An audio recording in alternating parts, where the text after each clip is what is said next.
All right, welcome to the Melfi Castle. You're looking at one of the most important and, frankly, one of the best preserved medieval strongholds in all of southern Italy.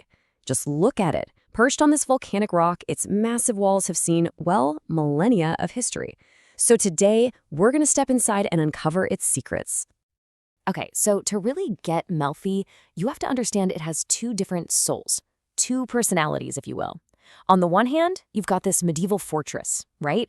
A total bastion of power that literally shaped kingdoms.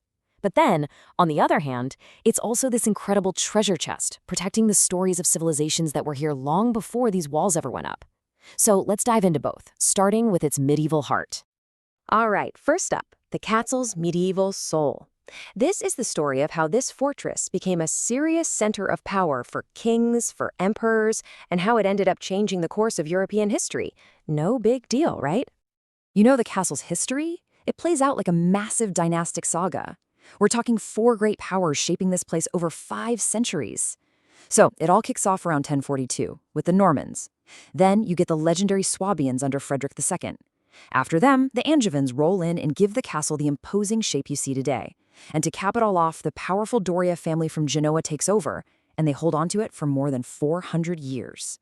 And look, under the Normans, Melfi was not just some remote outpost. No way. It was the capital of a really powerful duchy. I mean, popes held 5, count them, 5 councils right here. But the most world-changing moment? That came in 1089. Because from inside these very walls, Pope Urban II proclaimed the First Crusade to the Holy Land, an event that would, completely reshape the world. But the castle really, truly hit its golden age under one of the most brilliant and, let's be honest, controversial rulers of the Middle Ages, the Holy Roman Emperor Frederick II. For him, Melfi wasn't just a fortress. It became his favorite residence, a true nerve center for all his imperial power. And get this, it was right here, in 1231, that Frederick II issued the Constitutions of Melfi. And this wasn't just some royal decree. We're talking arguably the most important legal code of the entire Middle Ages. It basically centralized power with the state, not the old feudal lords. It created laws that applied to everyone equally, which back then was a totally radical idea. It was basically laying the groundwork for a modern secular government. But that whole story of power, that's only half the tale. So now, let's head inside the castle walls to find its second soul, the National Archaeological Museum. It's a true treasure chest of ancient civilizations.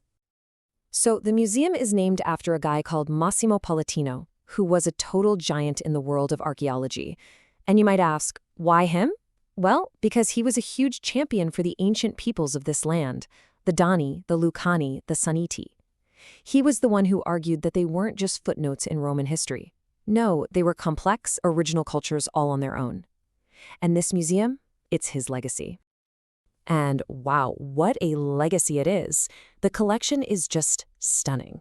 I mean, just picture it. Artifacts pulled from princely tombs, intricate pottery, gleaming bronze armor, incredible jewelry made of gold and amber. You've also got these magnificent red figure vases from the time of Magna Graecia. These aren't just objects. They tell a story of unbelievable wealth and international connections, way, way before the Normans ever showed up.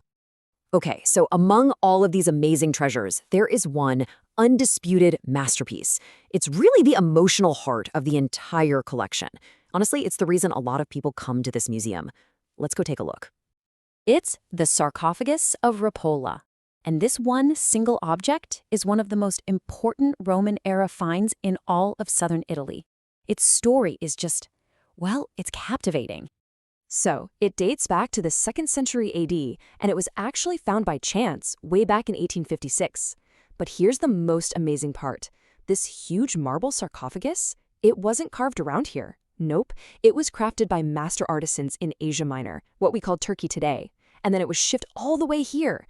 That just tells you how incredibly wealthy and connected the Roman families in this region must have been. But the real soul of this piece, you find it on the lid. There, you see the figure of the person who died, a young woman. And she isn't depicted as dead. She's shown as if she's just in a peaceful sleep.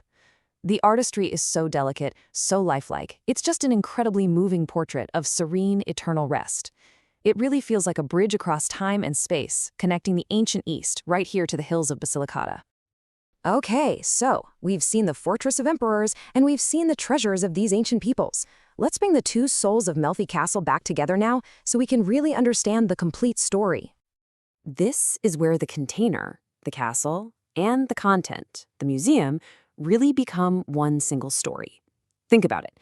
The very same fortress that shaped medieval law is now protecting a legacy that's so much older. This bastion of power has become the guardian of ancient civilizations. It's uniting 1,000 years of history all under one roof. It really makes you wonder, doesn't it? A place that witnessed the launch of a crusade, the birth of modern law, and now it holds the eternal sleep of a Roman woman from clear across the sea in Asia Minor. So you have to ask yourself, how many other stories are still hidden inside these ancient walls?